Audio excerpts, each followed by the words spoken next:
Bonsoir à tous. Merci de nous recevoir aujourd'hui. Merci de nous rejoindre, pardon. Et puis, merci au certificat Big Data de nous recevoir, d'organiser cet événement.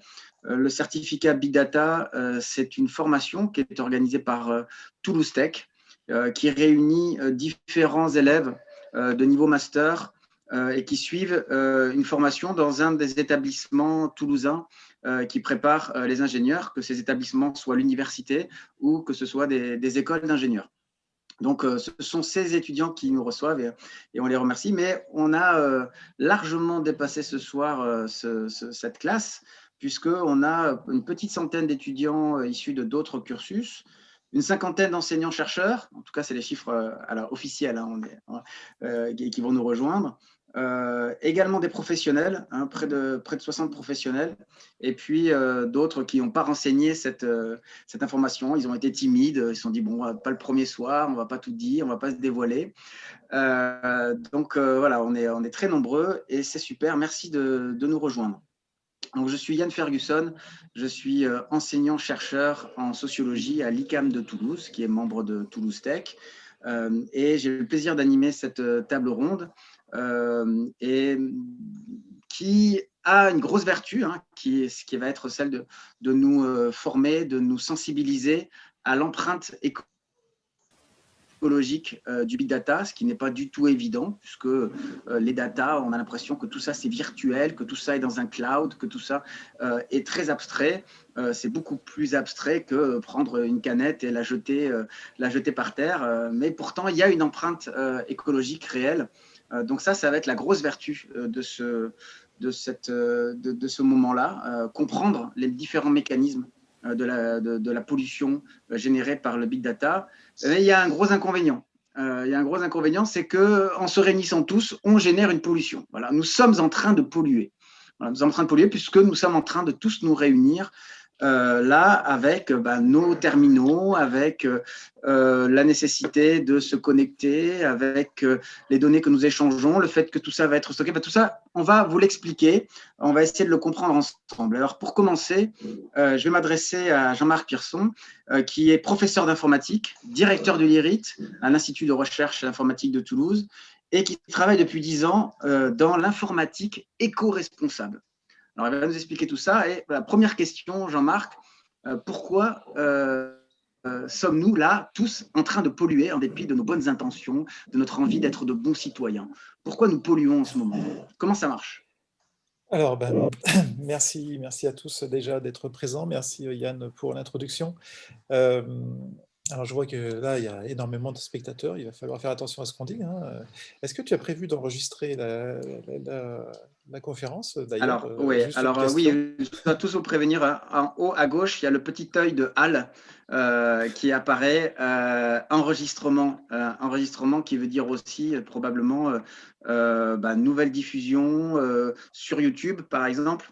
Nouvelle pollution, peut-être vas-tu nous expliquer. Mais en tout cas, on est enregistré, on est surveillé et on garde tout. D'accord. Voilà, cette mise au point est en faite, effectivement.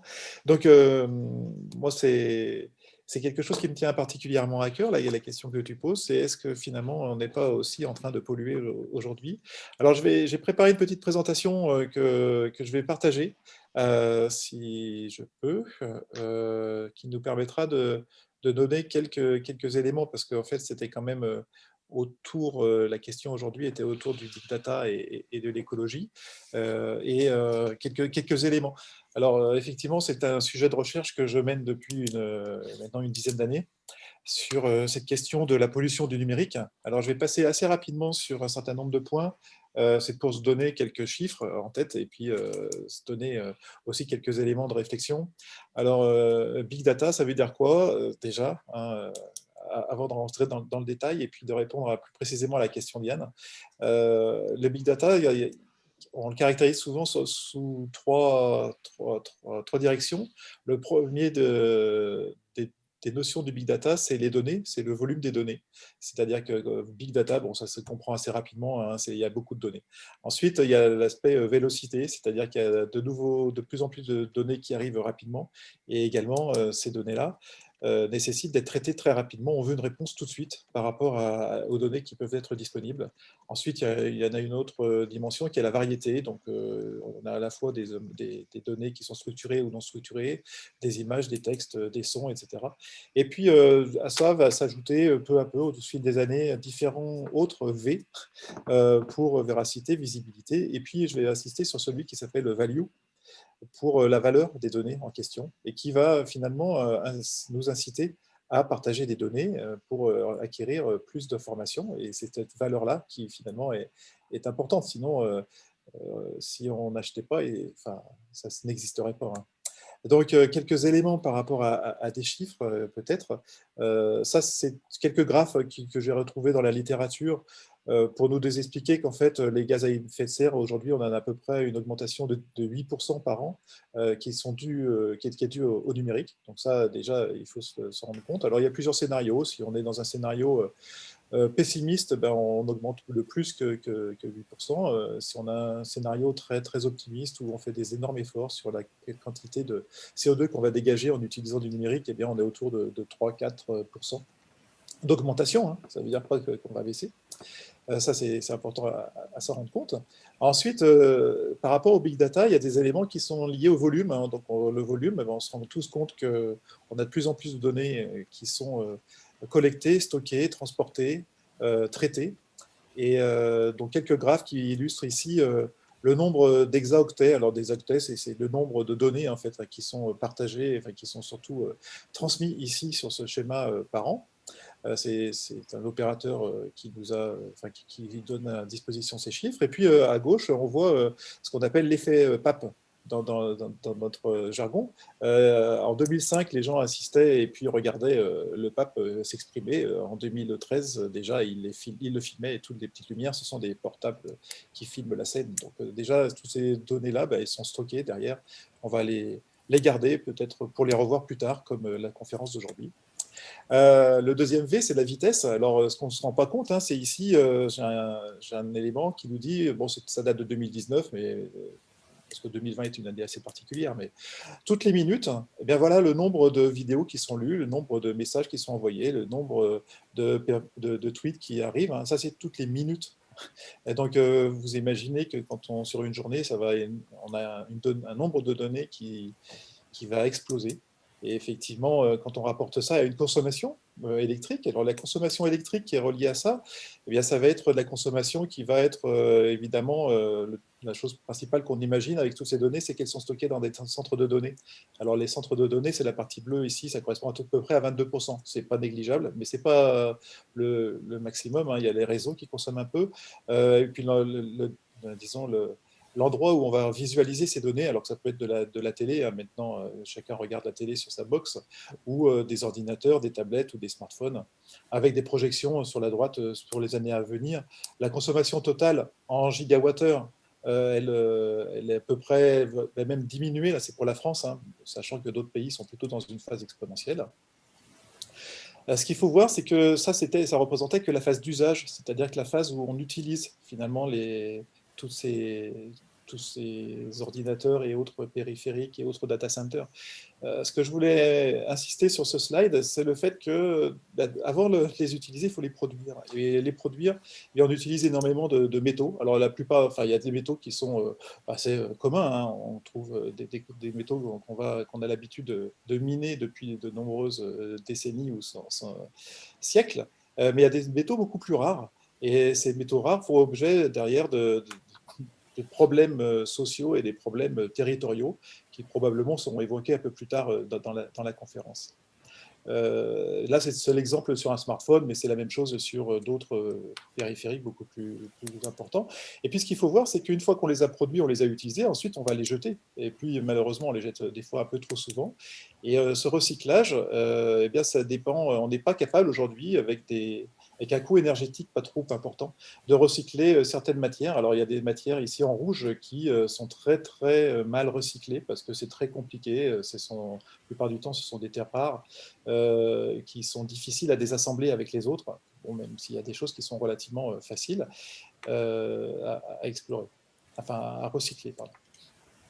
Quelques slides quand même sur Finalement, quand je parle de production, on peut se poser la question, mais finalement, on parle de production, mais ça représente quoi dans la vie d'un téléphone, d'un ordinateur? Alors ça, je voudrais insister ici sur la partie gauche de ce slide, où on a en bleu le coût en l'équivalent CO2 de la fabrication d'un ordinateur portable tout à gauche, d'un ordinateur fixe après, enfin c'est un écran ici, et puis des serveurs de calcul ou des serveurs de stockage. Alors effectivement, on voit que pour les serveurs qui vont composer les data centers, eh bien on a quelque chose de beaucoup plus équilibré, mais finalement pour tout ce qui est smartphone et puis laptop, on va avoir un coût de production qui va être très important par rapport au reste.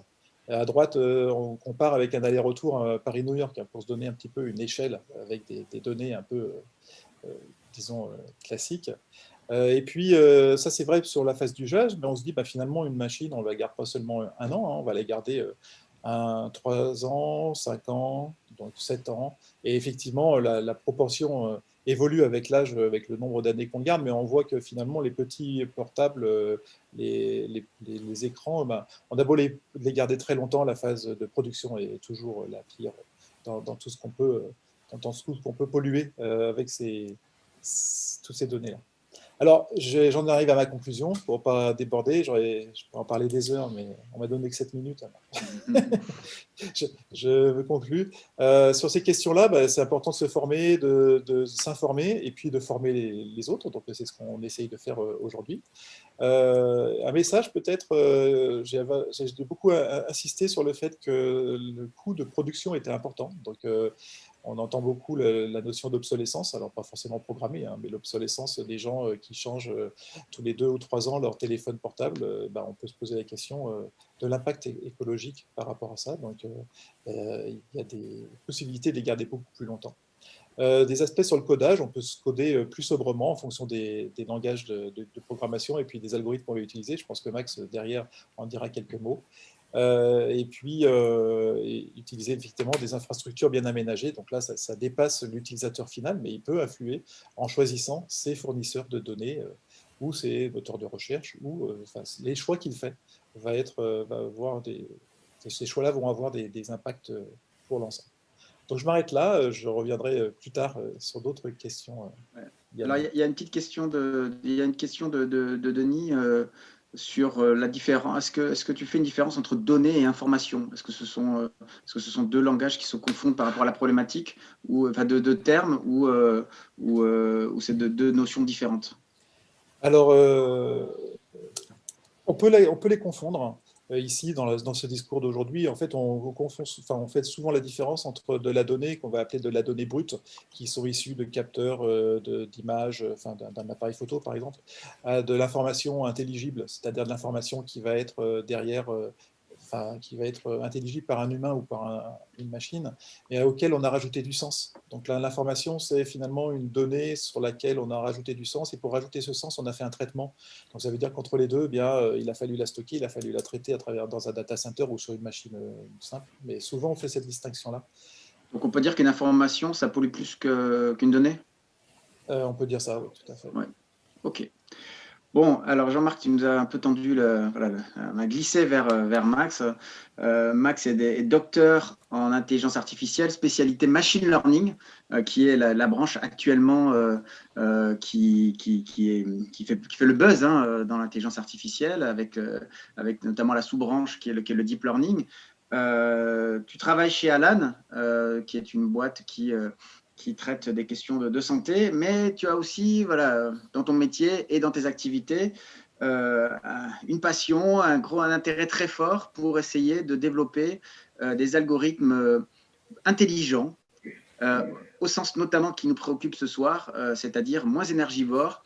Est-ce que tu peux nous expliquer un peu comment on arrive à développer des algorithmes moins énergivores qui vont réduire notre empreinte écologique? Ouais, mais je pense que je vais commencer par rebondir démarrer sur ce que tu disais par rapport à ce qu'on fait là. Enfin, on est en train de faire des vidéos. En fait, bon, juste pour se rendre compte, le trafic aérien dans le monde, ça doit représenter 6% à peu près de la consommation énergétique. Le flux vidéo, ça doit représenter 4%. C'est quelque chose qui consomme beaucoup. Notamment là-dedans, vous avez dans ces 4%, vous avez Netflix qui doit faire du 15%, YouTube qui doit faire du 12%. Bon, j'ai les chiffres devant moi, hein, qui ne sont pas dans la tête. Mais il se trouve qu'il y a beaucoup de choses à gagner là-dessus. Alors, ce n'est pas forcément mathématique de recherche, mais c'est quelque chose qui m'intéresse parce que ce qui m'intéresse là-dedans, c'est l'efficience. C'est quoi une vidéo? Ben, c'est une séquence d'images. Et alors, si vous voulez, ça consomme beaucoup des images, beaucoup plus que le son, beaucoup plus que les messages, que des tweets. Donc, c'est clairement quelque chose auquel il faut s'attaquer, si on est pragmatique. Là-dedans, vous avez la méthode Jean-Marc Jancovici. C'est tout simplement, là, on devrait tous éteindre nos webcams. Quand vous écoutez des chansons sur YouTube, éteignez vos flux vidéo parce que c'est quelque chose qu'en tant qu'humain, on peut résoudre. Bon, il se trouve que pragmatiquement, les gens vont quand même pas arrêter de regarder Netflix. Les gens vont pas faire ça. C'est juste des humains, on peut pas compter dessus. Donc, la technique est là pour régler ça. Je suis persuadé qu'en fait, dans tout ça, on peut pas s'attendre à ce que les humains changent leur comportement. Il faut résoudre ça via la technique. Et il se trouve qu'en fait, à cause ou grâce à l'explosion du canal vidéo sur Internet, il y a beaucoup de recherches qui est envoyées de ce côté-là. Notamment, alors, ce qu'on est en train de faire, faire une visioconférence, c'est des images, quand vous y réfléchissez, assez statiques. Donc, si vous regardez mon image, il y a très peu de choses qui sont en train de changer autour de moi. Quand l'image qui est filmée à partir de ma webcam est envoyée à chaque écran des 209 participants, ça sert à rien en fait d'envoyer chaque pixel de chaque endroit que ma webcam est en train de capturer.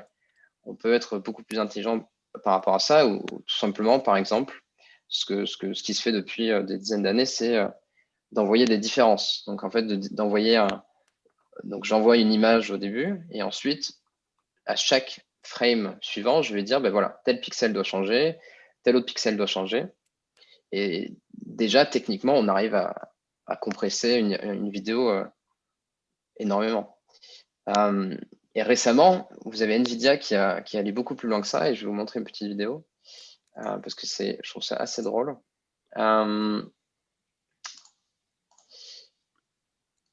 Alors, il y a du son dans la vidéo?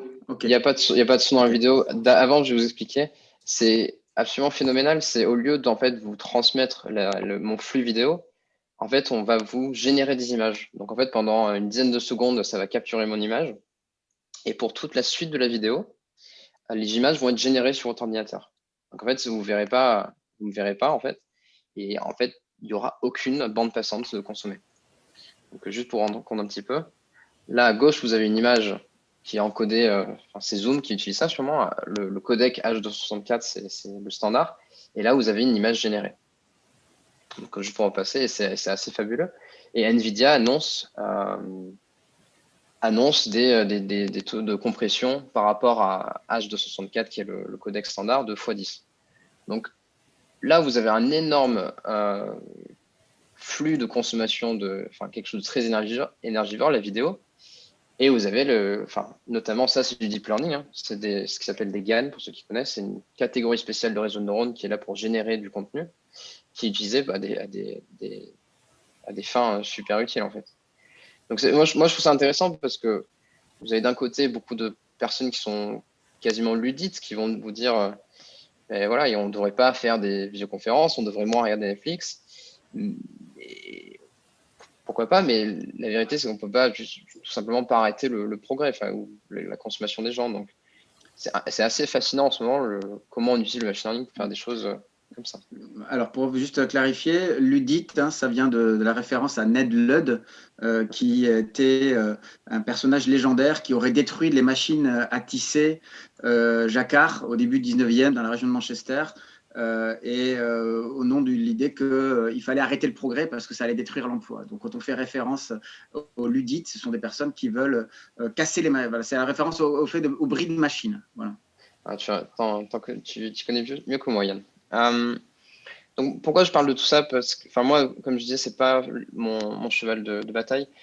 Moi, ce qui m'intéresse, c'est des choses un peu plus mondaines, parce que tout le monde ne fait pas de la vidéo. Alors, il y a pas mal d'élèves, il me semble, dans l'audience qui font du machine learning tous les jours. Moi, ce qui m'intéresse, ce que j'essaye d'expliquer, c'est qu'en fait, beaucoup de tâches mondaines qu'on fait peuvent être améliorées de façon drastique. Un exemple tout simple, c'est prenez l'exemple où vous avez du reporting à faire. Donc, vous travaillez pour une chaîne de magasins, H&M si vous voulez, et vous devez faire un reporting sur le nombre de ventes de tels habits tous les jours. Alors, ce que vous pouvez faire, c'est, par exemple, c'est stocker tous les jours telle vente de tel produit. Et dès qu'on vous demande, donc vous avez peut-être une grande télé dans notre entreprise qui affiche des métriques de performance. Dès que vous voulez mettre ça à jour, vous allez scanner toutes vos données, vous allez compter, vous allez faire des opérations via une base de SQL peut-être. Alors ça, c'est ce qu'on appelle une approche batch, donc c'est-à-dire j'analyse toutes mes données. Mais vous pouvez être beaucoup plus malin et en fait, dès qu'un achat est fait, vous allez mettre à jour un compteur. Donc vous êtes juste en train de compter le nombre de ventes par habit ou par magasin. Et en fait, vous allez juste mettre un compteur. Donc c'est-à-dire que vous avez votre donnée qui arrive et vous avez juste tout simplement besoin de mettre à jour un compteur au lieu de scanner toutes vos données à chaque fois qu'une nouvelle donnée arrive. Et en fait, il se trouve que beaucoup d'entreprises sont habituées à cette façon de faire parce qu'avant, on avait peu de données et donc faire ça, c'était peu coûteux en fait. Mais maintenant, moi, ce qui me fascine, c'est qu'à maintenant qu'on est dans ce monde du big data, ces techniques n'ont pas forcément évolué alors que la connaissance, les algorithmes sont là. Et ce que je m'efforce de faire, c'est par exemple dans mon entreprise, je m'efforce, mais c'est difficile, c'est de remplacer un mindset qu'on a qui est de, voilà, quand on analyse nos données, donc par exemple, nous, on a une assurance, on va analyser nos conversations avec nos consommateurs, avec nos assurés. Eh bien, toutes les semaines, quand on fait notre analyse, on prend toutes nos conversations depuis le début d'Alan et puis on analyse ça. On n'est pas en train d'analyser juste les conversations qui sont nouvelles depuis la semaine dernière. C'est assez fascinant parce qu'il y a une redondance énorme, il y a du traitement de données qui prend plus de temps déjà et qui consomme beaucoup plus en fait. Et alors, notamment, moi, dans ma recherche, ce que j'essaye de faire, donc je fais ça en parallèle de mon travail, c'est de travailler sur ce qu'on appelle le machine learning online. Donc peut-être que je peux juste le montrer via rapidement, pour finir, via des slides. C'est très rapide, mais bon, juste pour résumer, pour vous rendre la chose un peu plus visuelle, le paradigme actuel, c'est de stocker. Le big data, vous avez des boîtes qui se vantent d'avoir des terras de données qu'ils n'utilisent pas, qui stockent des données, qui vont entraîner des modèles ou faire des calculs, faire du reporting, évaluer une performance. Alors, là, on est dans le machine learning, mais ça peut être juste pour calculer des agrégats, ce que vous voulez. Et en fait, donc il y a beaucoup d'entreprises qui font ça. Ce que j'essaye de mettre en place ou de convaincre les gens de faire, et ça marche, ils sont assez convaincus, c'est ce qu'on appelle une architecture CAPA, donc c'est assez technique, mais vous avez un modèle ou un compteur, si vous voulez, le nombre d'habits dans un magasin qui sont vendus, et dès que vous avez votre nouvelle observation, nouvelle donnée qui arrive, vous mettez à jour ça.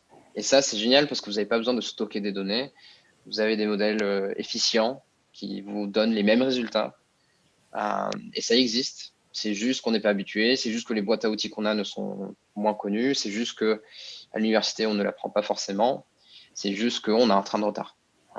Voilà. Donc ça, c'est un peu mon cheval de bataille face à la consommation énergétique du big data. En fait, moi, je pense que c'est pas qu'on consomme trop, c'est pas qu'on ne devrait pas, c'est plutôt qu'on a les mauvais outils, en fait.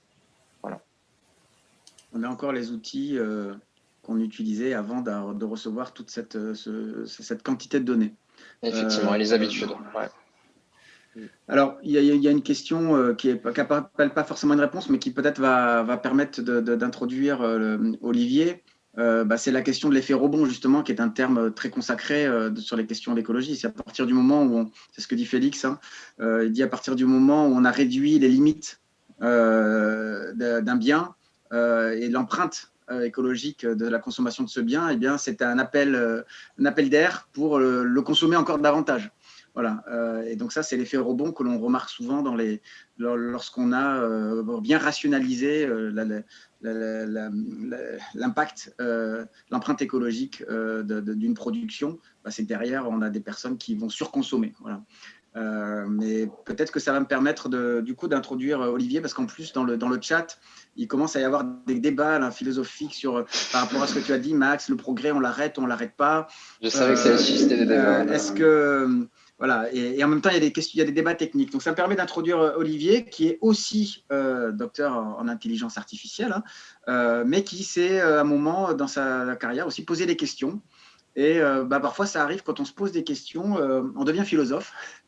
Et il était sûrement un peu avant, hein, mais disons que cette option-là est devenue de plus en plus importante pour lui et aussi s'est posé des questions d'ordre éthique, ce qui l'a amené à vraiment réfléchir à comment mettre en œuvre ses connaissances.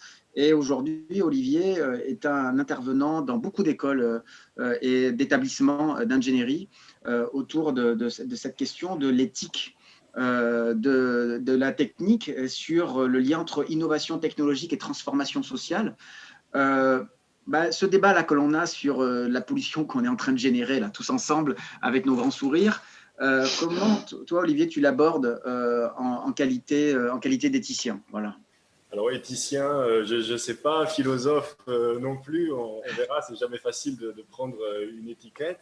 Mais effectivement, voilà, je mène un travail de recherche aujourd'hui de nature philosophique et sociologique sur la technique, sur la technologie et ses effets en essayant de tenir compte de l'ensemble des enjeux en place dans une approche systémique et avec une analyse complexe, laissant place à la complexité.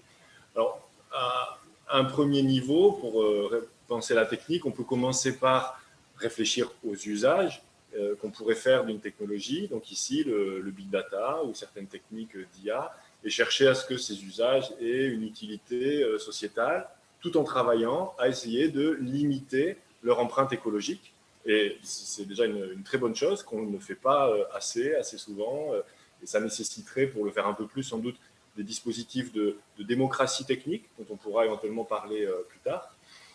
Donc c'est une très bonne chose, mais ça n'est pas suffisant parce que ça n'arrive pas vraiment à saisir tous les enjeux de la technologie. Et en effet, quand on travaille au cœur du développement et du déploiement technologique dans des entreprises d'innovation, on réalise que ce qui motive le développement technologique, ce sont des logiques qui sont quand même globalement étrangères à ces réflexions sur l'utilité sociétale et l'éventuelle empreinte écologique. Même si des personnes là, qui travaillent en entreprise s'intéressent et participent par exemple à la conférence d'aujourd'hui, la logique du travail réalisé n'est pas guidée par ces réflexions. Donc pour comprendre ce qui se joue, il faut monter comme un deuxième niveau et étudier deux aspects. Le premier, c'est la question des effets, effectivement, les effets de la technique, mais en dépassant, en allant plus loin que le simple usage qu'on peut en faire. Et puis la question des causes, ce que j'appelle les moteurs du développement technologique.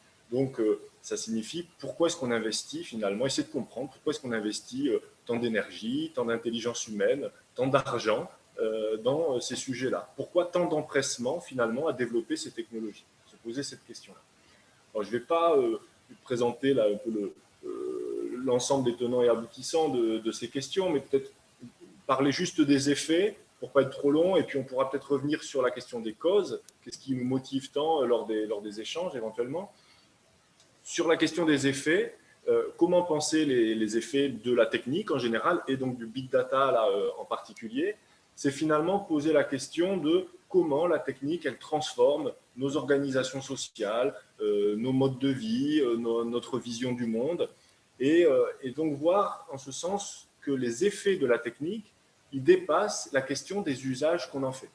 C'est-à-dire que penser que pour une technologie donnée, il y aurait des bons usages, des mauvais usages, et qu'il s'agirait d'encadrer les usages par des réglementations qui nous permettraient de nous prémunir des mauvais usages, c'est une vision un petit peu naïve et idéaliste du fonctionnement social. Alors pour comprendre les effets de la technique, on peut analyser peut-être trois catégories d'effets, en penser trois. Les effets prévus et désirés d'une certaine technologie, les effets prévus mais indésirés, indésirables, et puis la troisième catégorie, les effets évidemment imprévus. Alors les effets imprévus, qui sont par définition imprévisibles, et pour autant, ça ne nous dispense pas de les étudier, parce qu'ils peuvent avoir des conséquences importantes. Donc on ne peut pas les ignorer simplement parce qu'ils sont difficiles à prévoir. Donc il faut mettre au moins autant d'importance aux trois catégories.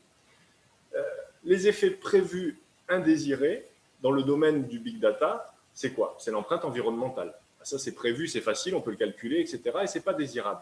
Mais quels sont les effets imprévus du big data? Je n'ai pas la réponse. Mais voilà, je nous encourage à nous questionner sur ces effets non prévus. Ensuite, une autre façon pour penser donc, comment la technique façonne effectivement nos sociétés, au-delà de l'usage prévu, c'est d'essayer de voir qu'elle crée, elle ouvre certaines possibilités et elle en ferme d'autres. C'est-à-dire, c'est l'idée qu'une technologie, elle va emporter avec elle ce qu'on appelle une trajectoire technique. On pourrait dire creuser un sillon qui va finalement baliser le champ des possibles, à la fois d'un point de vue social et d'un point de vue technologique. Alors, il y a un exemple bien connu, c'est le déploiement de l'automobile. L'automobile, je prends volontairement voilà, un exemple hors du big data parce que le big data, c'est plus difficile à penser parce qu'on est en plein dedans, c'est notre présent, c'est plus difficile. Donc, prenons un exemple un peu historique et voyons que le déploiement de l'automobile, ça permet effectivement de parcourir des grandes distances en peu de temps. Ce déploiement, il a transformé en moins d'un siècle l'organisation spatiale de nos territoires. Et donc, la vie sociale, la société s'est adaptée, elle s'est structurée autour de cette nouvelle organisation spatiale. Et sur le plan technologique, on a fait effectivement beaucoup de recherches, d'innovations dans le domaine de l'automobile, l'amélioration des moteurs, toute l'électronique automobile, aujourd'hui le véhicule autonome, etc. Et autant donc de recherches qui n'a pas été fait vers d'autres directions ou dans d'autres domaines. C'est ça ce que j'entends par baliser le champ des possibles d'un point de vue social et d'un point de vue technologique. Et c'est ce qui fait qu'aujourd'hui, si vous voulez acquérir un vélo mobile, par exemple, donc une espèce de voiture à pédales, le plus simple, c'est de vous le fabriquer vous-même. C'est parce que la trajectoire technologique qui a été suivie, elle est autre. La société s'est adaptée à l'automobile. Donc la question qu'on peut se poser, pour nous, là, sur le big data, c'est quelle est la trajectoire sociale et technologique tracée par le big data? Quel champ de développement technologique il ouvre? On le voit, tiens, c'est sur la compression de données, par exemple. Donc quel champ il ferme? Quelle possibilité de fonctionnement social il va créer? Sans doute, là on serait sur le numérique, mais on voit ça facilite les visioconférences. Quel mode de vie il va fermer et il va empêcher? On va essayer de penser à la fois les deux de façon équilibrée et symétrique. Maintenant, si on essaie de penser quelques effets un peu spécifiques des technologies du big data, donc on est dans le domaine du data analytics en général, l'analyse de grandes quantités de données, pour l'aide à la décision, voire la prise de décision automatique. Donc, c'est un sous-ensemble de l'intelligence artificielle. Alors, quels sont les effets spécifiques de ces technologies, les effets sociétaux spécifiques de ces technologies? Juste pour donner quelques idées, je vais juste esquisser quelques-uns.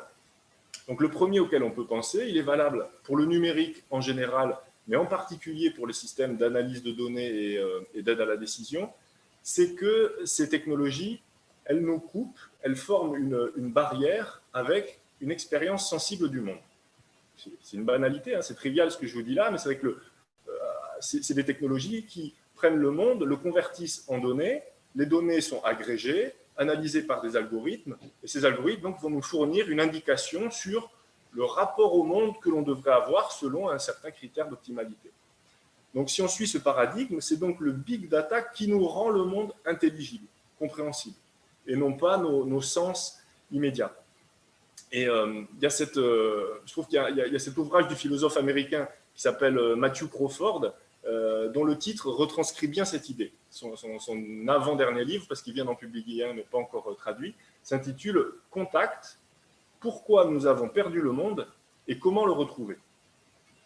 Et cette idée, elle est importante si on s'intéresse effectivement à l'empreinte écologique, comme c'est le titre de la table ronde de ce soir, et pas seulement à l'empreinte environnementale. Parce que derrière, c'est la place de l'humain dans le monde qui est en jeu et qui est questionnée. Est-ce que l'humain, il est effectivement extérieur et au-dessus de la nature, donc sans contact sensible avec elle, selon la formule de Descartes, le projet de l'humain étant de se rendre comme maître et possesseur de la nature, ou est-ce que l'humain, est-ce qu'on l'imagine dans la nature? Aujourd'hui, il y a tout un courant de la pensée dans l'écologie politique qui soutient que la destruction de l'environnement par nos sociétés, elle provient en partie de ce rapport de domination et de volonté de maîtrise vis-à-vis de la nature. Donc, dans ce sens, tout ce qui contribuerait à nous couper d'un rapport sensible au monde, ça ne permettrait pas de développer un rapport au monde qui soit écologique. Donc ça, c'est un premier effet, je pense, spécifique quand même de ces technologies-là. J'ai juste en donné un deuxième pour pas être trop long, qui fait écho à ce que tu disais, Jean-Marc, sur l'empreinte, comment penser l'empreinte écologique un petit peu au sens large. Moi, je l'introduirais par la question de la dépendance.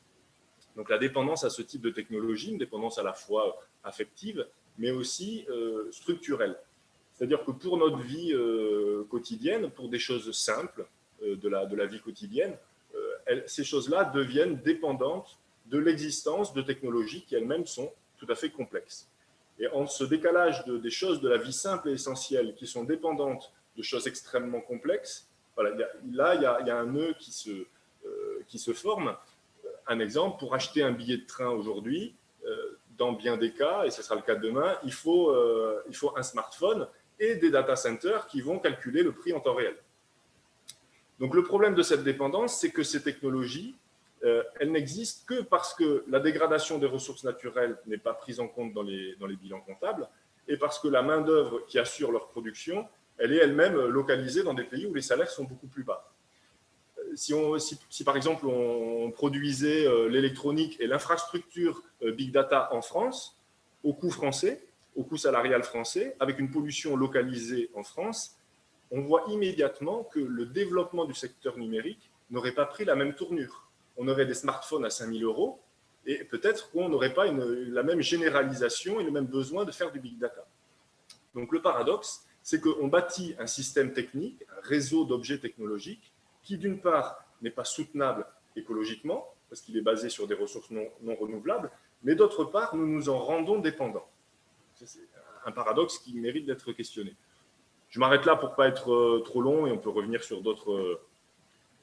Sur la question de la dépendance à la technologie, je sais qu'Olivier connaît bien, mais vous pouvez aller voir la convivialité de Illich, hein, qui est un grand classique des outils conviviaux et qui justement introduit la question de la convivialité dans la technique par l'absence de dépendance que ça va générer vis-à-vis des utilisateurs. Merci Olivier. Sur l'expérience sensible du monde, je me souviens avoir eu une montre qui pendant un temps calculait le taux de mon sommeil profond et de mon sommeil léger.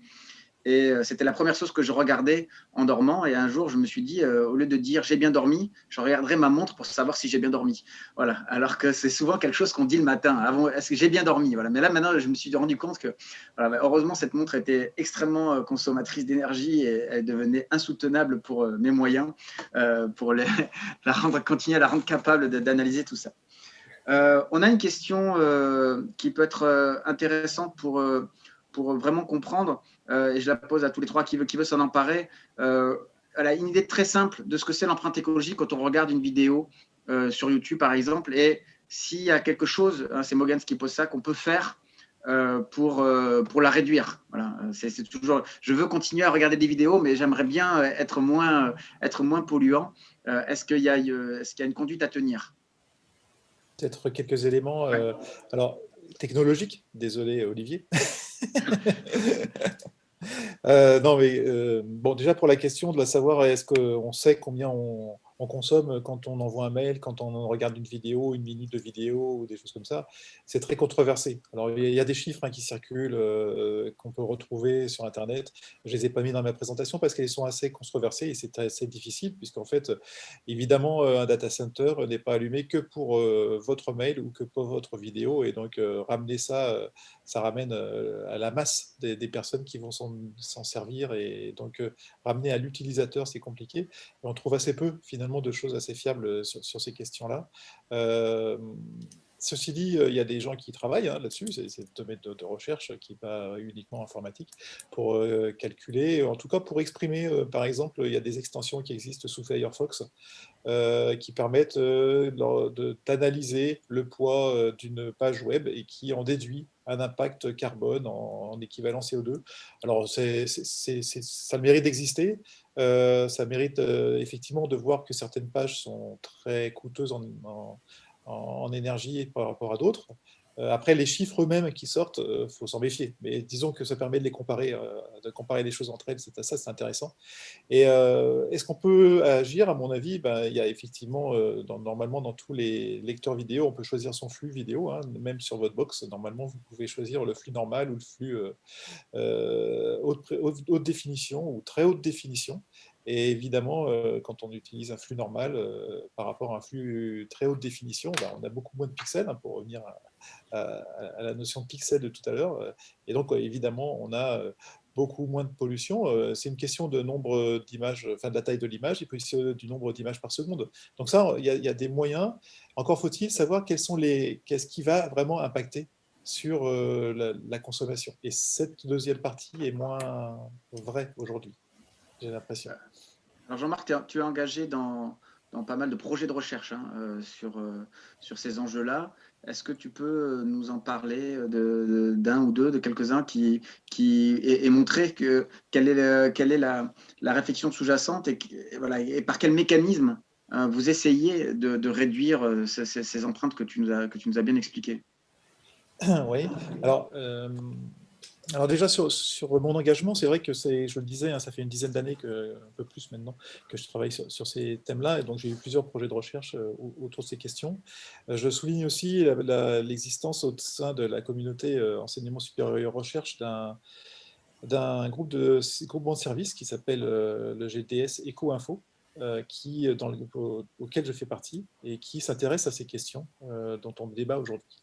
Et qui est assez ouvert à la communauté, en tout cas enseignement supérieur et recherche. Donc, je vous invite à aller voir leur page web. Il y a plein d'informations et plein de données qu'on va pouvoir assimiler. Pour répondre plus précisément à la question, moi, je me suis intéressé à la fois sur la consommation des logiciels comme du matériel, et plus récemment, plus sur les aspects plutôt de centres de données.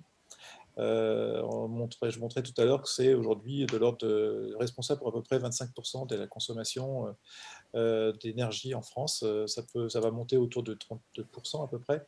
Et cette question-là m'a préoccupé plus personnellement autour des aspects de refroidissement et d'alimentation électrique. Donc c'est beaucoup de recherches interdisciplinaires, puisque je fais appel à des collègues, j'ai eu fait avec à des collègues thermiciens, ou en ce moment plutôt à des collègues électriciens, pour comprendre comment un centre de données fonctionne et pour vous éviter de consommer trop. Et ça passe par quoi? Ça passe par exemple en utilisant de l'énergie renouvelable localement sur les data centers. Alors, il y avait une question dans les questions que j'ai vues là, qui était est-ce qu'on ne devrait pas distribuer les data centers, avoir des data centers plus petits plutôt que des gros data centers à la Google, hein, alors, pour donner des chiffres, hein, Google, Amazon, Facebook, c'est chacun plus d'1 500 000 serveurs. Donc évidemment, ça tient on imagine la taille des bâtiments, hein, et qui sont énormes. Alors déjà, eux, ils n'ont pas un seul centre, ils en ont plusieurs. Ils distribuent, mais quand même dans des grands centres. Et l'avenir, ça sera peut-être effectivement des centres de données plus petits. Et pourquoi je parle de centres de données plus petits? C'est parce que c'est plus facile de les alimenter en énergie renouvelable quand c'est plus tout petit, parce que c'est compliqué d'alimenter tout le data center avec des panneaux solaires en adéquation. Aujourd'hui, l'efficacité des panneaux solaires, par exemple, fait que même si on remplit 1000 m² de panneaux solaires, on est loin de la consommation électrique qu'on pourrait avoir, enfin de produire assez d'électricité pour être en comparaison. Et donc, ce n'est pas suffisant. On peut imaginer d'autres productions d'énergie à partir d'éolien, à partir de biométhane, il y a plein de solutions. On mixe ça avec les piles à combustible aussi, avec tous les questionnements que ça pose aussi de l'empreinte environnementale de produire un panneau solaire en fonction par rapport ou une batterie par rapport au gain qu'on va avoir. On l'entend avec les voitures aujourd'hui électriques, c'est le même problème qu'on va voir autour des centres de données à énergie renouvelable. Ceci dit, je crois beaucoup à effectivement l'intégration dans l'équation de moyens de production ou de stockage ou de récolte. Il y a aussi tout ce qui est energy harvesting, la récolte de l'énergie dans l'environnement, qui peut donner des pistes d'amélioration. On serait sur quelle échelle là? On serait sur de distribution, on serait sur des data centers plus petits, localisés. Pour se projeter, est-ce qu'on est dans l'idée, je veux construire un nouveau campus universitaire, il faut penser à son petit data center associé, ou on est sur une échelle un peu plus importante? Alors, il y a toujours, là, nous, ce qu'on étudie, c'est plutôt des data centers qui vont être jusqu'à 1 mégawatt. 1 mégawatt, c'est des data centers de taille régionale maximum. Ça reste petit par rapport à un data center. Un gros data center, ça va consommer au minimum 15 mégawatts. Donc là, on est quand même à un facteur beaucoup plus petit. Et donc, effectivement, la question se pose, quand on construit une nouvelle usine, un nouveau campus, d'avoir un data center local pour stocker ces données, ça se questionne, avec toujours le questionnement de si on a quelque chose de local, est-ce que c'est plus efficace que quelque chose qui est à l'extérieur? Il y a aussi cette question-là, est-ce qu'il vaut mieux finalement donner nos données à des grands centres nationaux ou internationaux, chez Google ou autres? La réponse tient en l'efficacité du stockage de la donnée et de la distance à laquelle on est de cette donnée. Parce que s'il faut faire marcher beaucoup de réseaux, donc finalement, les réseaux, c'est quoi? C'est de l'électricité qui va être transportée. Alors, soit de l'électricité directement, soit de la lumière, et de toute façon, à un moment donné, il faudra la transformer en électricité. Donc, de toute façon, c'est de l'électricité qui transite. S'il faut faire énormément de kilomètres, on consomme plus d'électricité, c'est évident. Et de la même manière, si ces grands opérateurs-là, ils ont souvent des efficacités énergétiques, c'est-à-dire finalement une construction du bâtiment qui est très efficace et ce qui permet de contrebalancer le fait qu'ils soient loin. La difficulté, c'est qu'ils ont besoin d'énergie qu'ils ont du mal à produire localement. Alors, on entend Google qui se targue depuis quelques années d'être à énergie, enfin, pas être à énergie positive, mais à énergie neutre sur ces data centers, parce qu'en fait, ils achètent de l'énergie verte à des fermes solaires ou des fermes éoliennes qui, eux, produisent effectivement sans émission de gaz à effet de serre. Et donc, ils peuvent dire, nous, on a des data centers qui sont propres. Parce que, évidemment, s'il devait faire localement, il faudrait un petit data center au milieu d'un énorme champ de panneaux solaires ou d'éoliennes. Donc, c'est des choses qui, effectivement, c'est toujours une péréquation entre, finalement, différents objectifs, et c'est compliqué de trouver une optimalité quand on est sur un problème à multi-objectifs, en fait. Max, on a des questions pas mal sur l'intelligence artificielle et sur des questions assez pragmatiques, hein. On se rend bien compte que l'intelligence artificielle et notamment dans le machine learning, va consommer énormément de données parce qu'elle a besoin de ces données pour enrichir ses modèles, pour être plus efficace, plus précise. Et en même temps, ce que tu nous as expliqué, c'est que ça peut être aussi une opportunité pour mieux traiter les données. Voilà, toi, en tant que développeur, quelle est ta position sur ces effets de l'intelligence artificielle et aussi peut-être, qu'est-ce que, dans la communauté de professionnels dans laquelle tu évolues, nous dire un peu comment ces sujets-là sont abordés, parce que je ne sais pas s'ils sont tous comme toi en train d'essayer de rationaliser, ou est-ce que c'est quelque chose encore d'assez minoritaire dans cette forme d'engagement. Ouais, il y a plein de choses à dire, il y a plein de questions intéressantes. J'ai un peu un écho, je sais pas. Il y a clairement, le big data, on en parle depuis 2008, il y a clairement une logique ou un réflexe que beaucoup de gens ont, qui est de dire plus on a de données, plus on sait, plus on a de connaissances. Donc en gros, c'est en train d'arriver là, vous avez des gros modèles de Google, Facebook qui sont en train de faire la traduction, qui sont en train de vous recommander les meilleurs amis, qui sont en train de vous recommander les meilleurs films. Il y a vraiment cette notion de plus j'ai de données, mieux sera mon modèle. Enfin, c'est vraiment un conseil qu'on donne à un data scientist quand, sur une compétition, sur un problème, si ton modèle marche pas bien, peut-être que tu dois récupérer plus de données. Moi, j'ai fait du conseil pour une équipe de data scientists à Orange qui me disait, voilà, on a 30 téras de données de conversations téléphoniques et on veut en faire quelque chose. Bon, alors déjà, ce qui est intéressant, c'est qu'ils récoltent avant de savoir qu'est-ce qu'ils veulent en faire. Parce qu'ils ont peur de perdre leurs données, parce qu'ils ne savent pas forcément quoi faire. Et ensuite, on se rend compte que si on veut faire des modèles pour faire je ne sais quoi, donc j'ai un bon exemple que j'ai eu la semaine dernière, c'est que j'ai discuté avec des gens d'une entreprise qui s'appelle Fox IT, qui détecte des anomalies dans les systèmes informatiques. Et en fait, ils se rendent compte que alors eux, c'est spécifique à leur domaine, mais que les données qui sont importantes pour eux, en fait, c'est les données les plus récentes. Les hackers qui vont rentrer dans les systèmes informatiques, ben, voilà, ils ont des patterns, des espèces d'empreintes ou des façons d'opérer qui changent en fait de jour en jour, de semaine en semaine. Et donc, quand vous entraînez un modèle, vous avez en fait que besoin des données récentes. Pareil, si vous êtes en train de faire de la prévision de vente dans un magasin, ce que je disais avant, les données vous êtes en 2020, les données de 2002, elles ont vraiment peu d'importance. Donc, ça, je trouve ça intéressant parce que il y a vraiment une question qui se pose à un moment, c'est quand est-ce que j'arrête de stocker en fait. Ce qu'on appelle le cold storage, c'est de dire, ben voilà, il y a des données, j'en ai plus besoin, j'ai pas besoin d'y accéder au jour le jour, donc en fait, je vais les mettre dans des archives qui sont plus efficientes niveau stockage, mais qui sont plus difficiles d'accès. Donc ouais, moi c'est quelque chose qui m'intéresse. C'est pas forcément plus j'en ai, mieux c'est. Je pense qu'il y a vraiment une notion d'asymptote, de dire que voilà, à partir d'un certain volume de données, en fait, vos modèles ils sont assez bons. Vous n'avez pas besoin de vous entraîner sur des milliards de données, à part si vous voulez publier un papier de recherche. Je pense que on peut largement sacrifier 0,5% de précision et en même temps gagner en semaines, en dizaines de pourcents de consommation. Donc, je pense qu'il y a un trade-off à faire.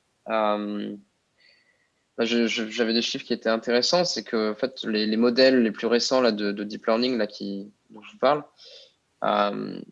ça équivaut à entraîner donc, ce qu'on appelle un modèle BERT, donc c'est les modèles les plus récents en deep learning, ça équivaut à 284 kg de CO2. Je ne sais pas ce que ça veut dire ça, mais je sais que c'est 6 fois la consommation d'une voiture moyenne dans cette durée de vie. Donc c'est énorme. Donc, moi, dans mon entourage, il y a beaucoup de gens qui entraînent ces modèles. Et c'est assez fascinant parce qu'ils ne se rendent pas du tout compte. Quand on conduit, forcément, on voit la fumée sortir du capot. Bon, l'ordinateur, on n'entend même pas le bruit parce que c'est dans un cloud en Islande. Donc, je pense qu'il y a vraiment moi, j'essaye de changer les réflexes que les gens autour de moi et de leur dire, voilà, il n'y a pas forcément besoin d'autant de données. Je pense que tu peux t'en sortir avec moins de données. Tu seras plus rapide déjà, tu seras plus content parce que tu auras moins besoin d'attendre. Et tout le monde y gagne. Ouais. Il me semble, mais là je parle sous le contrôle des experts, que c'est un des axes de motivation du développement de la fameuse IA hybride que Anity, le centre de recherche intelligence artificielle de Toulouse, c'est une des motivations, c'est-à-dire cette IA hybride qui, parce qu'il va combiner des techniques d'intelligence artificielle, va essayer de réduire le nombre de données nécessaires pour entraîner un modèle. Voilà, c'est une des grandes motivations. L'autre motivation étant l'explicabilité. Voilà, Jean-Marc ou Max, j'ai pas dit de bêtises sur le plan technique. Non, pas de bêtises. C'est compliqué. Alors, moi, l'IA hybride, le problème, c'est que c'est en train d'essayer de revisiter des techniques passées, ce qui est très bien, mais hélas, j'étais né après toute la vague de ces techniques qui sont en train d'être revisitées. Mais évidemment, en fait, juste l'idée toute simple d'injecter de la connaissance humaine dans des modèles et ne pas vouloir s'attendre à ce que le modèle devine tout.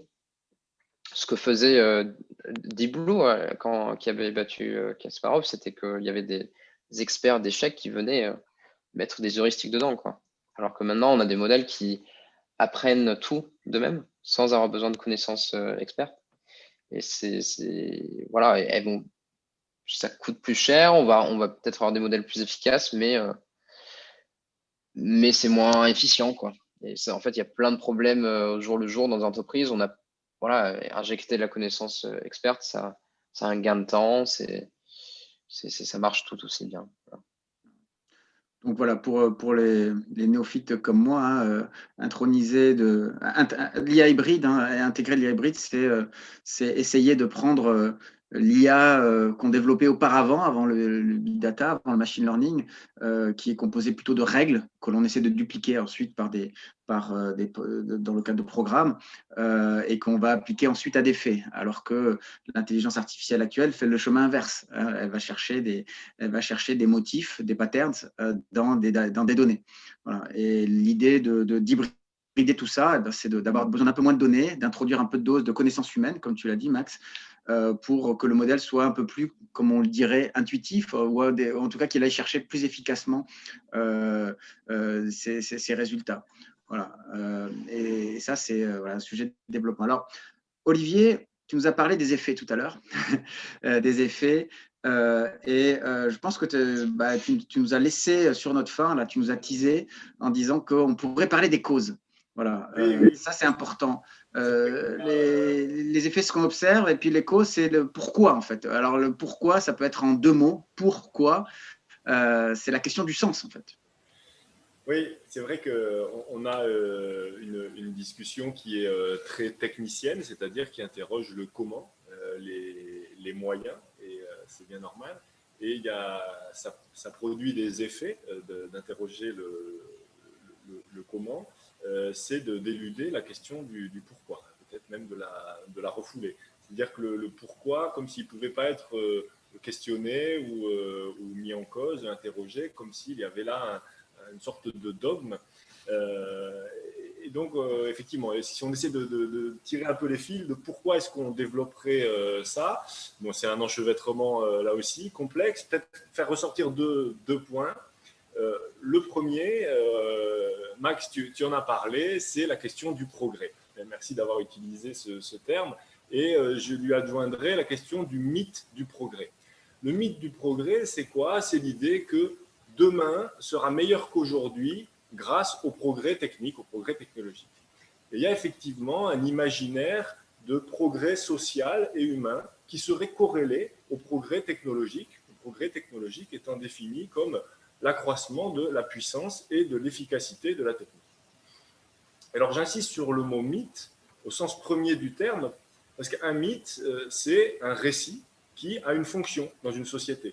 C'est un récit qui explique le monde et qui permet de justifier des pratiques sociales et des fonctionnements politiques. Alors, je poserai la question, quelle est la fonction de ce mythe du progrès autour du big data dans notre société? Ou, de manière générale, la fonction du mythe du progrès dans notre société par rapport au développement technologique. Et c'est le deuxième point. Le mythe du progrès, il a pour fonction de justifier le fonctionnement du système économique capitaliste. Le système économique, lui, il a besoin d'innovation technologique pour se renouveler. C'est-à-dire que sans innovation technologique, l'innovation technologique, à quoi elle sert? Elle vise à augmenter la productivité, et ça, la recherche de productivité, elle est partout dans la société, et elle vise à effectuer un renouvellement des biens de consommation. Et des entreprises qui veulent vous vendre des produits au prétexte qu'ils sont nouveaux, c'est difficile de sortir de chez soi ou de se promener sur le net sans en croiser. Donc, on peut avoir l'impression que les entreprises, elles développent des technologies parce qu'elles sont motivées par des questions d'utilité sociétale, d'amélioration du bien-être ou de transition écologique. Mais quiconque a déjà ouvert la porte d'un bureau de marketing sait que cette hypothèse ne tient pas en réalité. La règle, c'est de se demander quels produits on pourrait bien développer, que les individus accepteraient d'acheter, toujours besoin d'un consommateur solvable, si on leur disait que c'était bon pour eux.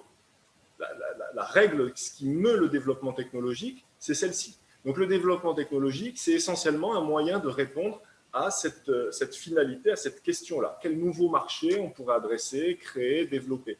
Alors attention, je ne dis pas que les entrepreneurs, les entrepreneuses sont animés par un désir d'enrichissement. Je dis que les intentions premières, elles sont ensuite guidées, conduites, orientées pour, in fine, répondre aux logiques du marché, dans un paradigme concurrentiel et qui repose donc sur le productivisme, on l'a vu, comment diminuer le coût de production, le coût du travail, d'où les techniques d'automatisation pour éliminer le coût humain. Et le deuxième élément, c'est le consumérisme, vendre plus. Donc voilà, les bonnes intentions finissent finalement, se retrouvent face à ces logiques, et c'est ces logiques-là qui sont le moteur du développement technologique essentiellement. Alors, Olivier, peut-être que tu peux en parler. Toi-même, tu as eu n'as pas toujours été dans cette, dans cette, dans cette position-là, hein. Tu as été aussi un acteur des technologies. Tu t'es lancé avec espoir vers une technologie prometteuse. Et puis, tu t'es demandé s'il n'y avait pas un peu de mythe dans tout ça. Oui, Voilà. c'est ça. Tu peux nous en parler? Quand je disais qu'effectivement, il peut y avoir des très bonnes intentions au début, des entrepreneurs qui sont animés par de très bonnes intentions, qui souhaitent essayer de rester hors des logiques du marché, en fait, ils se rendent compte qu'il est difficile d'y échapper en restant dans un modèle d'entreprise classique. Des exemples comme ça, j'en ai plusieurs. EasyMile, l'entreprise pour laquelle j'ai travaillé, j'ai beaucoup discuté à un moment avec Nayo Technologies. Entre les projets initiaux d'EasyMile et de Nayo Technologies et ce qui est développé aujourd'hui, il y a eu une évolution. Voilà, les choses ont été guidées en se disant bon, ben quand même, on a un impératif de rentabilité économique, on est une entreprise, il faut atteindre une certaine taille critique pour amener des investisseurs. Donc, il faut quand même trouver des marchés pour se développer relativement vite, etc. Et c'est finalement ces contraintes-là qui guident le développement technologique. Nayo Technologies, à ses débuts, il voulait faire un petit robot pour aider les maraîchers bio. Ils continuent de le faire, mais ce n'est pas ça qui va leur faire gagner de l'argent. Ils font des gros robots pour des grandes cultures légumières. Et ces cultures légumières, il se trouve qu'elles sont justement en concurrence totale avec les petits maraîchers bio. EasyMile, à un moment, a failli s'appeler UUTO, un nom magnifique qui signifiait Urban Utopia. Bon, mais finalement, la navette pour transporter les personnes d'EasyMile, c'est un peu la face émergée de l'iceberg, parce que la face immergée, c'est des systèmes de transport de marchandises dans les ports, pour automatiser le fret aérien, pour automatiser la logistique, autant de choses qui n'ont rien à voir avec une utopie urbaine d'une ville à mobilité douce, etc. Donc j'insiste sur ces éléments. Dans ces domaines que j'ai vus, et il est évident que dans le big data en général, entre ces idées, nous on met l'accent là sur ah oui, on pourrait gagner certains éléments vertueux, mais si tous ces éléments-là existent, c'est uniquement parce que s'il y a ce mouvement massif vers ce domaine de l'IA et du big data, c'est uniquement parce qu'il est porté par des perspectives de rentabilité élevées qui, elles, sont quand même incompatibles avec une prise en compte des enjeux écologiques. Alors, je vois qu'il y a des personnes qui lèvent la main. Je suis désolé, on est quasiment encore 200. Donc, je vais garder de façon très tyrannique et centraliser la main hein, sur l'animation. Je voulais rebondir peut-être, ouais, si tu le permets. Vas-y, Jean-Marc. Sur ce que disait Olivier, je trouve qu'effectivement, il y a une certaine schizophrénie aussi en France, parce que d'un côté, on lance un certain nombre d'initiatives, en tout cas dans le domaine de la recherche, où on nous pousse de plus en plus à faire des innovations. Maintenant, énormément en lien avec des industriels, et s'il n'y a pas les liens industriels, bien, on a moins de possibilités. Tout à l'heure, tu citais Yann le projet Anity, le 3D Anity, qui est construit sur un partenariat public-privé. Hein. Donc, les industriels mettent autant d'argent en fait que l'État, ou plutôt c'est plutôt l'inverse. Hein. L'État va mettre autant d'argent que les industriels. Ce qui montre bien qu'effectivement, le développement de l'IA, par exemple, pour ce projet bien précis, il n'est pas là uniquement pour la recherche, pour la science. Il est là pour, derrière, développer des nouvelles innovations qui vont être utilisées par les industriels. Alors d'un côté, l'État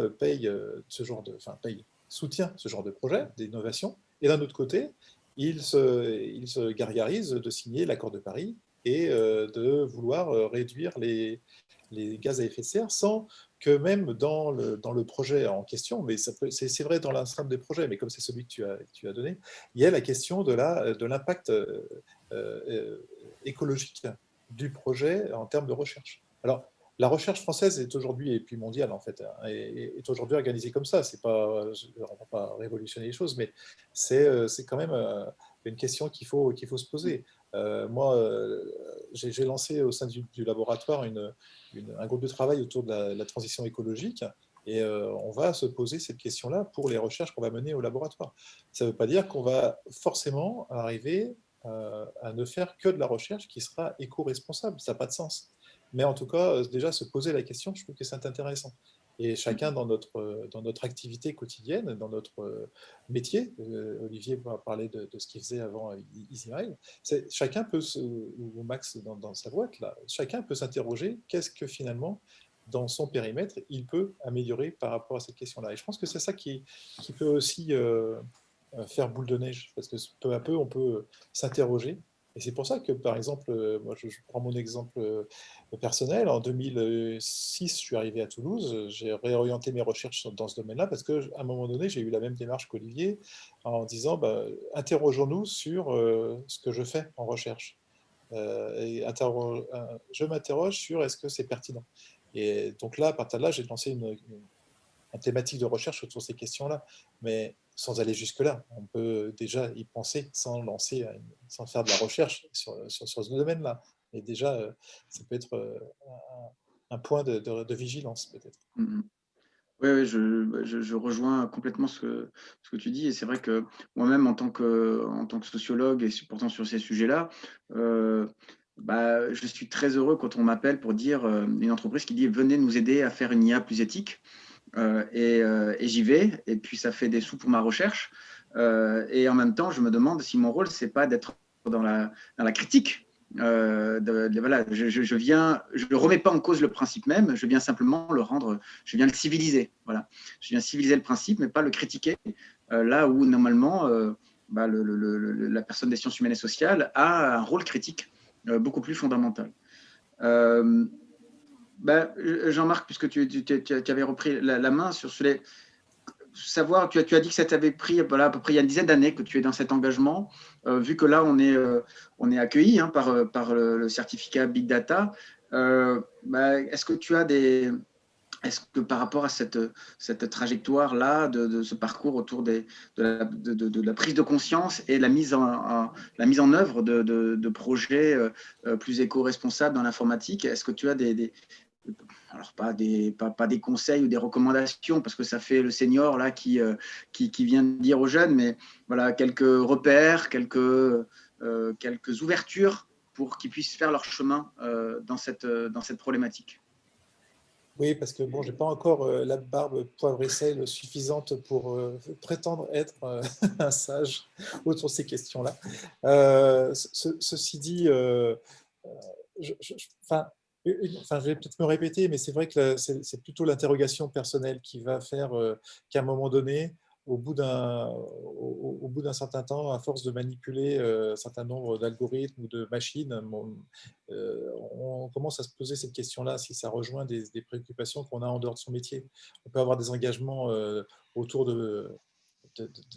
d'associations politiques, d'associations humanitaires ou autres, et puis à un moment donné, ça rejoint des préoccupations avec le travail.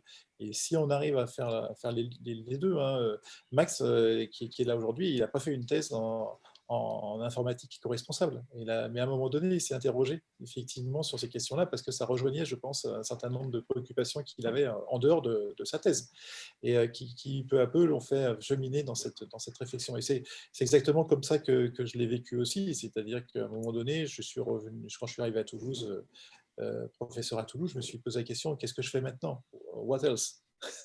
Est-ce que je continue business as usual? Est-ce que je continue à faire comme je faisais avant, hein, de la recherche, j'en fais depuis presque 30 ans. Je sais faire, je veux dire, c'est pas le problème. Et à un moment donné, il faut aussi se poser la question, bon, pourquoi faire en fait? C'est pas comment faire, ça je savais, et après, pourquoi faire?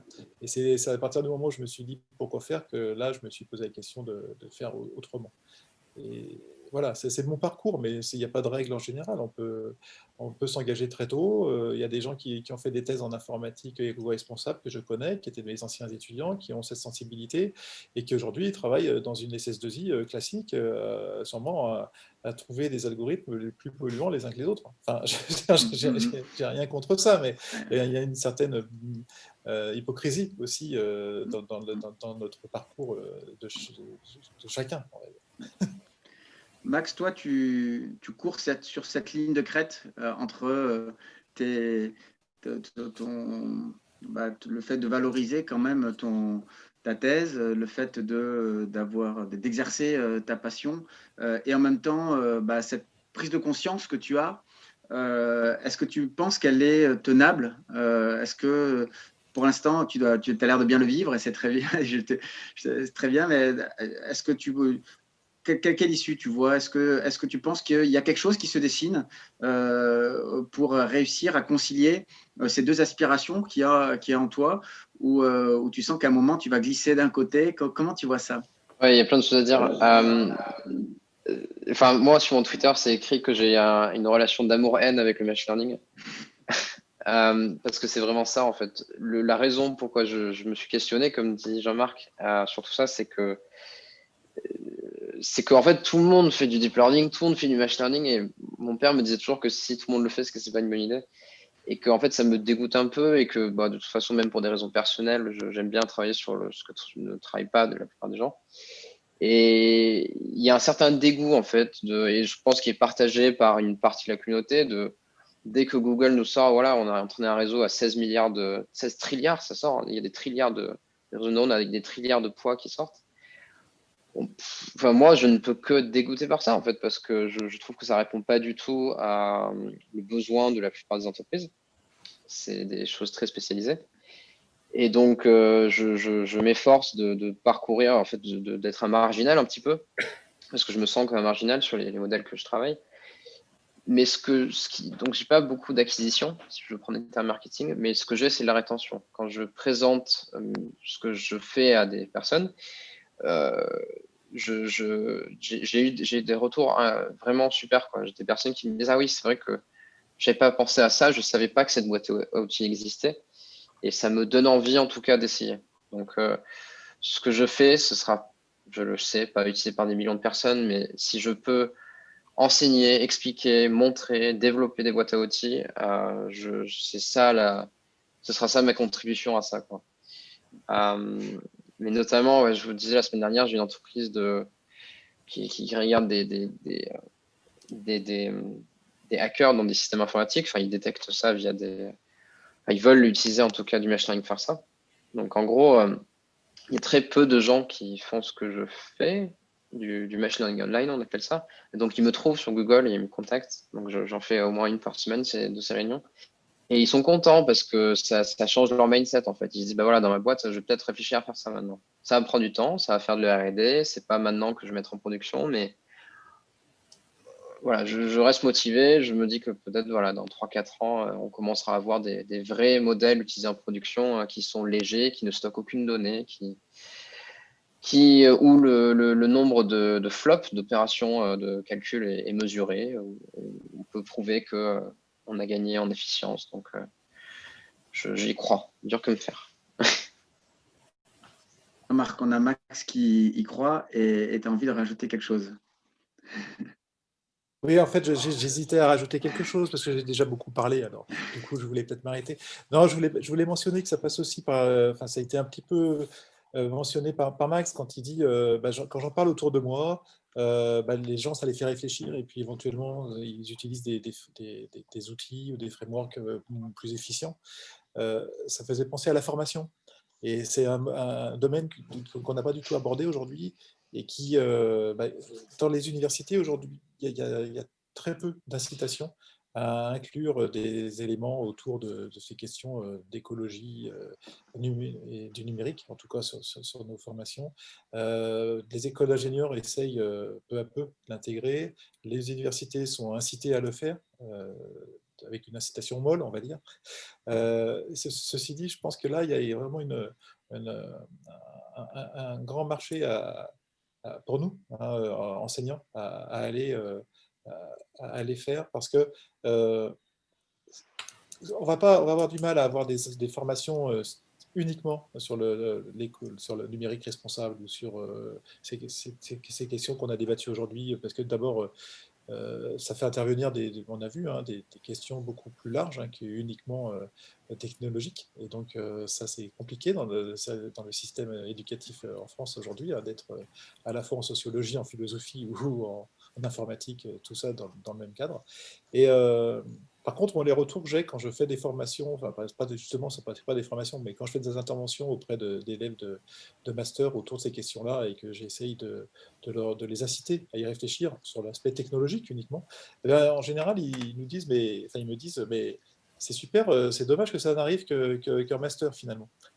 Ça aurait été bien qu'on nous en parle déjà auparavant, finalement, peut-être dans leur apprentissage de l'informatique, en première année de licence ou deuxième année de licence. Parce que finalement, il y a beaucoup de mauvaises pratiques qui se mettent en place aussi au cours des années.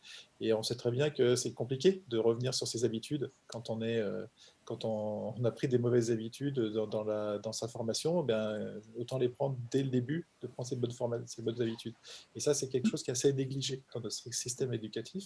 Et que, comme tu as dit tout à l'heure, qu'il y avait quelques enseignants-chercheurs quand même qui nous écoutaient.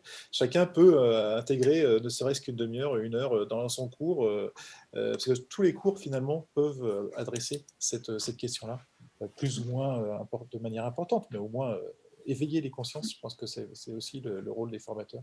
Et donc, je voulais souligner ça, j'avais oublié d'en parler tout à l'heure. Alors, on est en train de parler d'éducation. On a Anaïs qui parle notamment de mieux formaliser la déontologie des ingénieurs. On peut généraliser aux études scientifiques. Alors, on a Olivier qui s'est vraiment maintenant investi dans ce sujet-là. Tu voulais rebondir. J'imagine que c'était à propos de ça. C'est pas forcément sur l'éducation, mais effectivement, je me proposais de vous montrer une courbe que je montre aux étudiants, c'est-à-dire qu'un des points d'entrée que je donne pour questionner la technique, c'est la question de l'Anthropocène. Nous sommes entrés dans l'âge de l'Anthropocène, une parenthèse de l'humanité qui forcément a une durée qui a une durée limitée. Donc la question, c'est combien de temps on lui donne à l'Anthropocène et comment en sortir. Et tu posais, Yann, tu disais la question des effets rebonds. Les effets rebonds, moi, je les vois pas seulement au fait en analysant une seule technologie, donc, en disant, regardez, par exemple, si on améliore l'efficacité énergétique du transport de données dans les tuyaux, finalement, on continue d'utiliser plus d'énergie pour transporter des données dans les tuyaux parce qu'on transporte beaucoup, beaucoup plus de données. Ce domaine de l'IA, je l'ai dit un petit peu tout à l'heure, si aujourd'hui il y a ce grand boom de l'IA, c'est pas pour rien. C'est parce que derrière, il y a des gens qui pensent que si on met 1 euro dans ce domaine-là, plus tard, on récupérera 2 euros. C'est ça qui fait ce boom-là, cet investissement. Et pourquoi? C'est parce que c'est un terrain de jeu immense, infini, pour du développement technologique et pour créer des nouveaux produits, etc. Donc, je veux bien qu'on réfléchisse à comment améliorer à la marge, etc. Mais il y a un côté pansement sur la jambe de bois. C'est la première chose que je voulais souligner. La deuxième chose, c'est que je voulais vous montrer donc un graphique pour... Voilà, est-ce que vous le voyez? C'est les émissions mondiales de gaz à effet de serre. Bien. Je pense que beaucoup de gens connaissent ce graphique-là. C'est la trajectoire de l'Anthropocène avec l'accélération exponentielle des émissions de gaz à effet de serre. Il y a plusieurs choses qui accélèrent, notamment à partir des années 50, la grande accélération. Beaucoup de choses accélèrent et là, elles se retrouvent dans les émissions de gaz à effet de serre. Si on suit cette trajectoire, on arrive ici. Or, les engagements pris à l'accord de Paris, qui étaient mentionnés par Jean-Marc tout à l'heure, c'est de suivre cette trajectoire-là. Donc là, on voit un point d'inflexion. Donc la question, c'est est-ce qu'avec les choses dont on discute aujourd'hui, est-ce qu'elles vont effectivement dans le sens de ce point d'inflexion ou est-ce que c'est juste un éventuel ralentissement de la courbe? Je pense que la question mérite d'être posée. Et je voudrais adresser...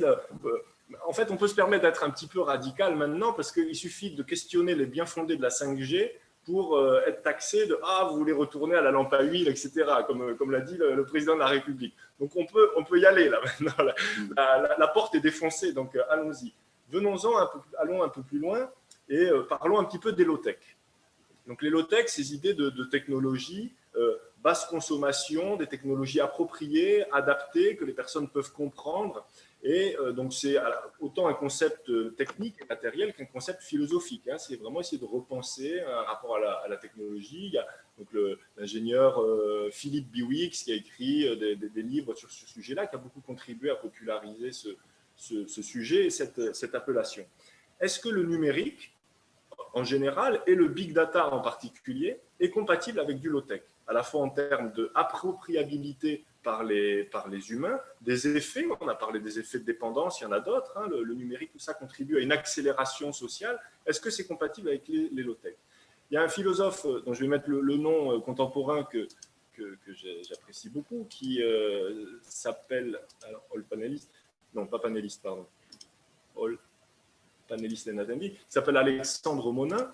Et Alexandre Monin, lui, il utilise un vocable un peu particulier pour qualifier certains types de technologies qui sont le contraire des technologies low-tech, et il parle de technologies zombies.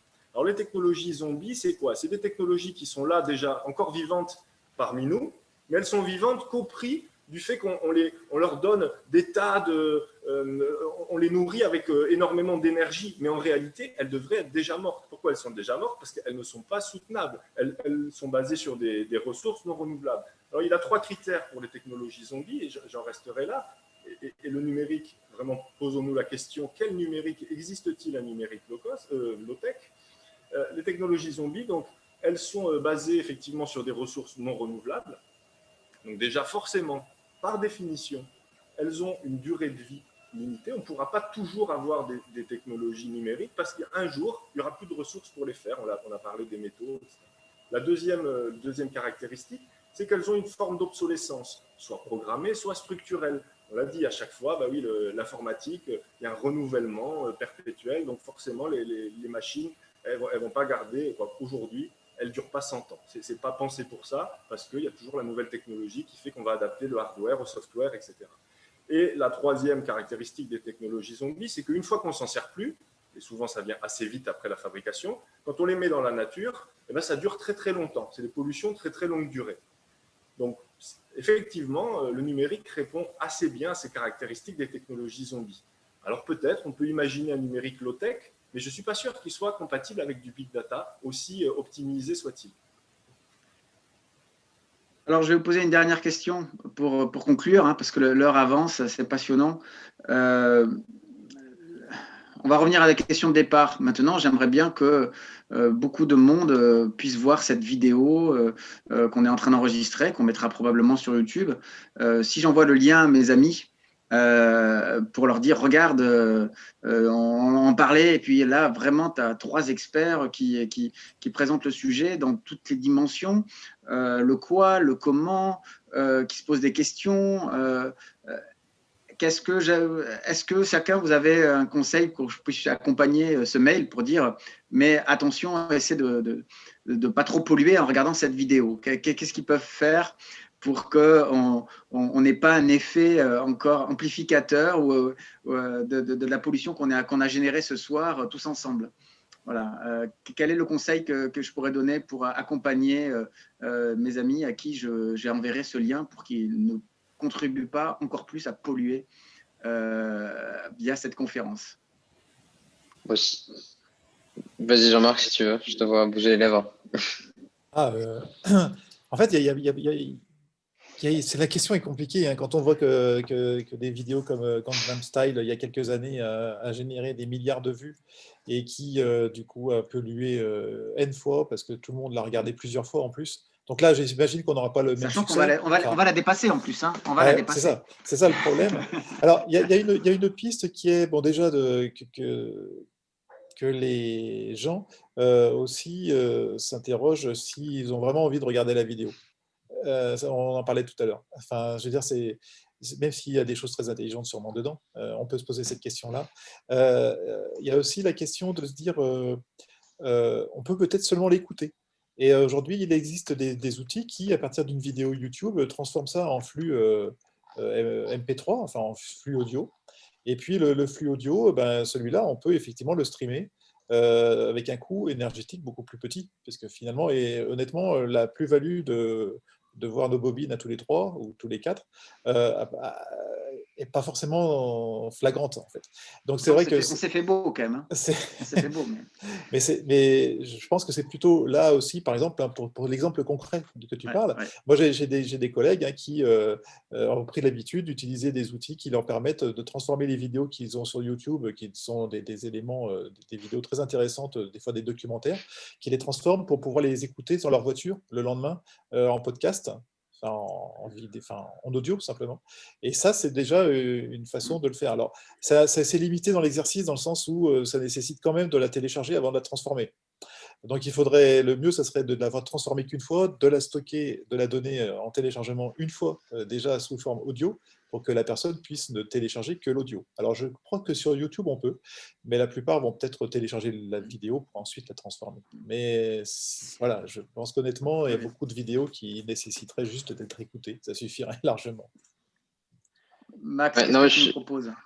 c'est ce que j'allais dire, et je pense que c'est pragmatiquement, enfin, nos bobines, comme vous dites, elles servent à pas grand-chose. C'est là où c'est intéressant parce que moi, je suis coupable, hein, je regarde des vidéos sur YouTube de musique et je coupe pas la vidéo parce que j'ai pas le réflexe. Et moi, je suis persuadé qu'en fait, on ne peut, enfin, ce que j'essaie de dire au début, c'est qu'on ne peut pas compter sur les humains pour changer. Je trouve que ça arrivera trop tard, ça va prendre 3 générations. Peut-être ce qu'on n'a pas discuté, c'est que tout simplement, en fait, il faut motiver les entreprises, en fait. Les motiver avec le bâton en disant, bah, YouTube, pour les musiques, c'est sympa, mais la planète brûle, bah, toutes les musiques, il faut qu'elles passent en. Il y a plus de vidéos pour les musiques. Et comme ça, on n'a pas besoin de changer ce que les gens font. On a juste, enfin, ça va plus vite. C'est un peu drastique, c'est un peu une dictature, mais je suis un peu pessimiste de ce côté-là. J'arrive pas Il y a des gens très bien qui font des choses très bonnes, mais il y a aussi beaucoup de gens qui ne participent pas forcément à une table ronde comme ça, qui ne sont pas motivés par ça. Donc, on est obligé de les obliger, en fait. C'est un peu mon point de vue sur tout ça. Un coup de bâton. Olivier, Bon, pour terminer. non, mais j'aurais des intentions peut-être plus démocratiques et à la fois, je pense que les techniques du coup de bâton, en l'occurrence, ne sont pas suffisantes du tout et que c'est pas le fait d'enlever la vidéo dans les écoutes de musique sur YouTube qui va nous permettre d'atteindre le point d'inflexion auparavant.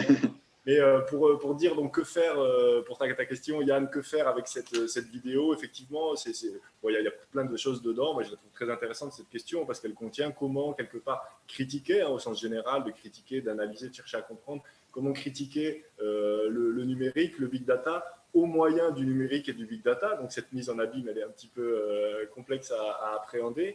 Peut-être penser un peu pour les personnes qui, à un moment, je ne sais pas si c'est un bon parallèle, mais on dit pour les gens qui cherchent à arrêter de fumer, la dernière cigarette, en fait, c'est la première que je ne fumerai pas. Alors pour cette vidéo-là, peut-être effectivement se dire, y a-t-il vraiment un intérêt même à écouter l'ensemble?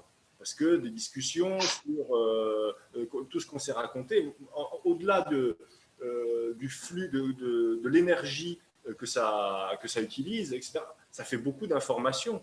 Hein, et on est un petit peu saturé d'informations. Peut-être extraire 3-4 points si on trouvait quelqu'un pour extraire quelques points. Ça, c'est un travail qui est excellemment fait par un humain qui a beaucoup de mal à être automatisé et dire finalement les points saillants de la conférence, c'est ça, ça, ça. Peut-être que ça serait une bonne façon de le prendre aussi. Très bien. Merci, merci Max, merci Olivier, merci Jean-Marc. On a appris plein de choses. En tout cas, moi, j'ai vraiment pris un grand plaisir à vous écouter. Merci aux élèves du certificat Big Data qui nous ont ouvert leur salle de classe. C'était super. On a été très nombreux ce soir. Merci à Toulouse Tech qui permet aux étudiants de différents établissements, de différentes écoles, de partager des choses. Parfois, on voit des classements d'écoles qui disent telle école est meilleure que l'autre, etc. Et c'est pas que de la compétition. Voilà, il y a aussi un moment où on arrive à rassembler une communauté étudiante autour de sujets de fond comme ça. Donc, je trouve que c'est pour ça, Toulouse Tech, c'est vraiment intéressant. C'est une autre vision de ce que la technique peut produire comme manière de travailler, voilà, plutôt qu'un peu de coopération, plutôt que de compétition. Merci à tous de nous avoir suivis Et puis, à très bientôt, j'espère, en tout cas pour ce qui est du certificat. Et puis à vous tous, n'hésitez pas à écrire. Peut-être que vous avez tous googlisé les différents intervenants. Ils vont être vraiment assaillis de questions et de remarques, de débats. Mais bon, ça c'est le problème quand on s'engage, c'est qu'on suscite des questions et des vocations. Merci. Bonne soirée à tous. Merci. Merci. Merci à tous. Et à C'était bientôt. super. Bonne soirée. Au revoir.